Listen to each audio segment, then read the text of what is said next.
So let me start with the mundane that turned into strategic, because I always find those to be the most interesting. So one of the things I discovered in my, first, caught 3 months into this role is, we are a large user of data, right? In order to complete the background screening processes for our clients, we need to gather data from across the globe and put that data together in a very meaningful way.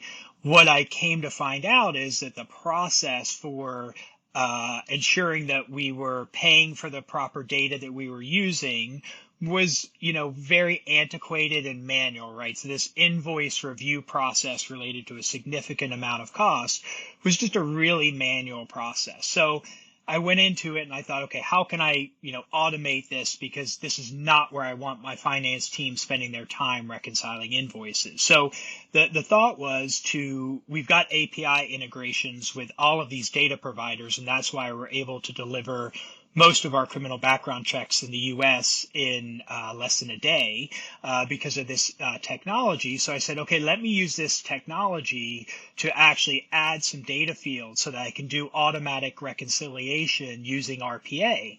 For a CFO, that might sound kind of exciting. For a CEO, they're like, okay, great, tell me something more interesting, right? So then the next piece that I thought about is, in that current state, I did not have visibility into my gross margin by client. So while I priced a client deal, I didn't know how much I was actually making on the client deal once their program was in place.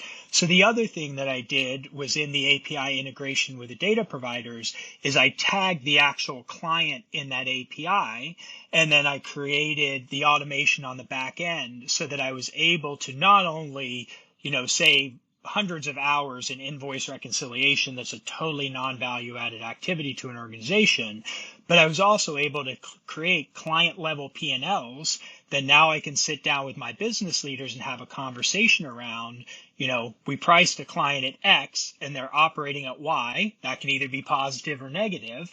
And what do we want to do about this? So I was able to take something and really turn it into a strategic tool that we're using to run the business today.